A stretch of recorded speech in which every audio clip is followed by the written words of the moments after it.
Hello students, I'm teacher Caroline Medeiros e hoje nós vamos estudar os subject and object pronouns em casa.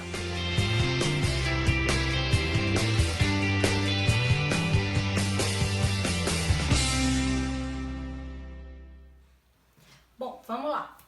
Nós temos os subject pronouns, que são os pronomes do caso reto, chamados assim em português, ou então pronome sujeito. Por que pronome sujeito? Primeiro, porque eles praticam as ações. Tá? Segundo, a posição deles, eles vão vir sempre antes dos verbos. Por isso é bom ter uma boa noção de vocabulário, porque o assunto pode ser fácil, mas você só consegue desenvolvê-lo se você identificar quais são os verbos.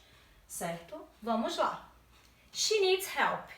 Eu tenho aqui um verbo, o verbo precisar, e antes dele eu tenho um pronome sujeito, ela. Se o espacinho, a necessidade de chegar a essa pessoa aqui fosse após o verbo, aí já seria uma outra coisa. Então, observem, antes de verbos, nós sempre vamos utilizar um desses aqui. Primeira pessoa do singular, I, eu. Segunda pessoa, you, você. Terceira pessoa formado por três, he, she, it. Ele para a pessoa, o he. She, ela para a pessoa. It, ele ou ela para tudo que não é pessoa, chamado neutro. Agora as pessoas do plural. We, somos nós. You, vós ou vocês. E they, eles ou elas, independente de ser pessoa ou não. Então, esses pronomes aqui, eles vão vir sempre antes do verbo, porque a função deles é praticar as ações, certo? Mais um exemplo, they care about me.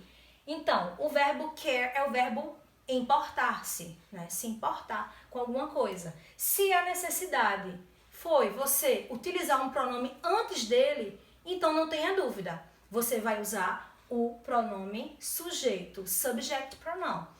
Ok? Continuando.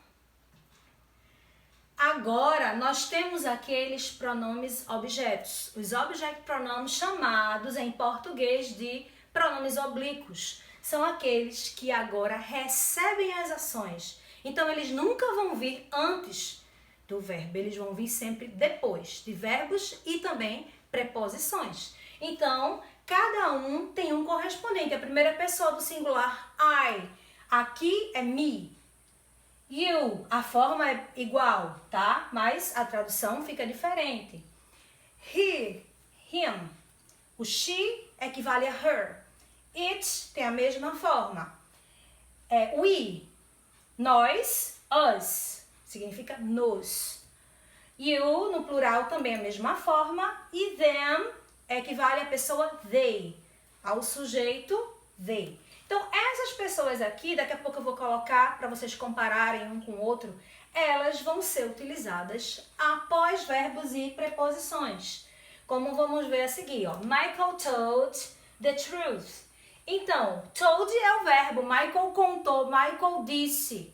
Então, após os verbos, eu não poderia usar o we, certo? Eu tenho que usar o us. Michael nos contou e não nós contou, ok?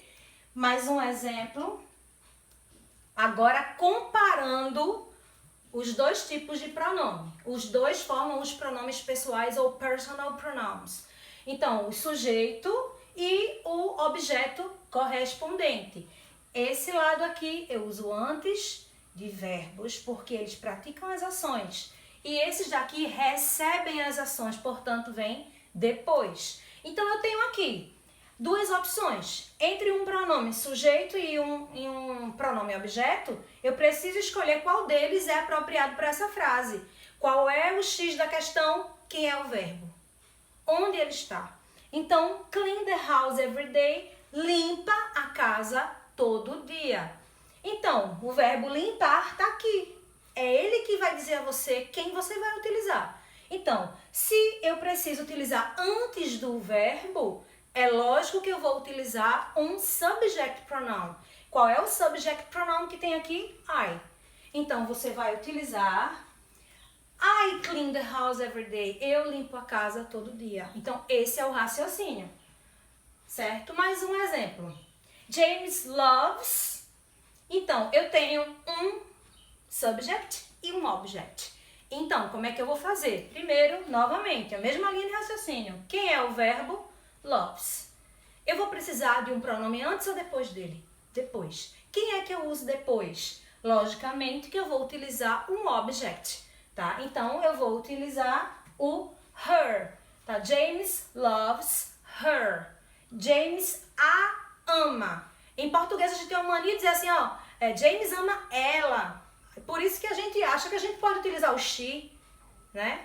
Não. A gente usa da forma coloquial, informalmente. Mas de acordo com a gramática, é James a ama. E o inglês, ele vai seguir isso daí. Por isso, nunca use um pronome reto após verbos ou preposições. Sempre os oblíquos. Tá aqui, tudinho, cada um com sua tradução. Ok? That's it. I hope you had enjoyed the class. See you next class.